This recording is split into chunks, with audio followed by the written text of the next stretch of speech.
I would be consuming from at the minimum of about 600 pesos a day of shabu, up until about 2,000 pesos a day. 15 taong gulang at varsity player si Nap nang nadiskubre niya ang kakaibang tama ng shabu. Simula noon, araw-araw na niya itong pinapasok sa kanyang katawan. The drugs had a grip of my life. I would get high every day, 3 to 4 times a day.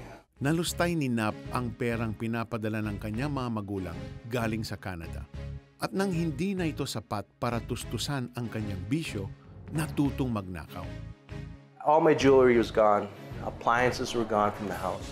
My own relatives would lock the doors when they knew I was around because if Nap shows up, something goes away. Umuwi galing Canada ang mga magulang ni Nap. Ngunit ni pamilya walang magawa sa malalim na niyang bisyo. There was a time that I almost shot my brother.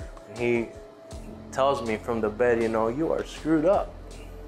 And that really got me so upset that I grabbed the shotgun and I cocked it and I was about to shoot him. Ngunit walang makakatumbas sa hinagpis ng ina ni Nap sa kanyang mga pinagagawa. I would sneak into their room to steal money. I catch my mother crying.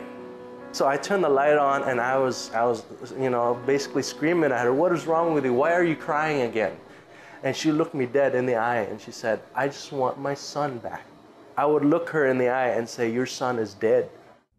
Dahil sa ilang taong pang-aabuso ng kanyang katawan sa droga at alkohol, umabot sa puntong binigyan si Nap ng 48 oras na lang para mabuhay.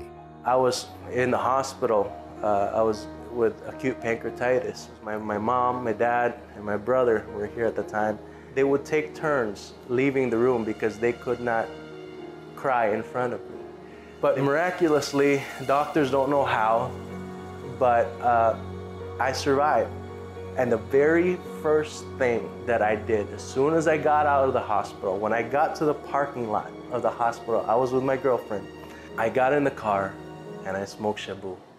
Di nagtagal at bumigay na uli ang katawan ni Nap, kaya't pabalik-balik ito sa ospital.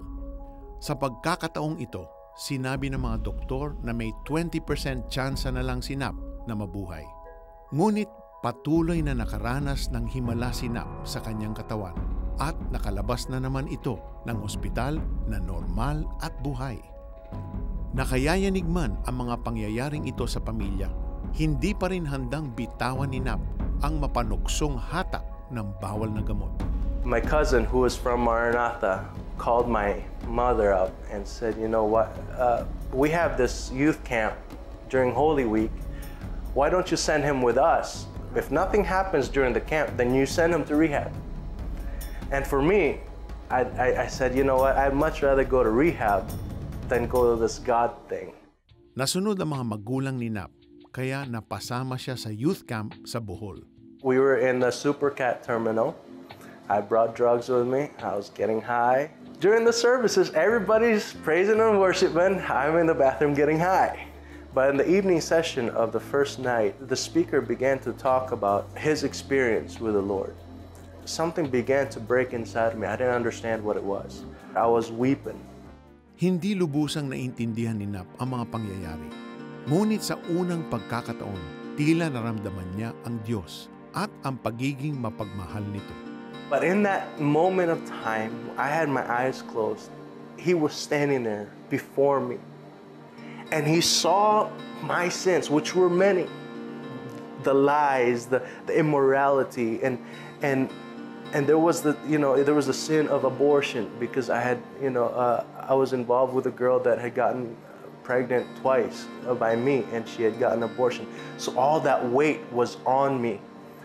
But yet, even then, he loved me and accepted me as the sinner that I was. And it was then that I was overcome by the love of God.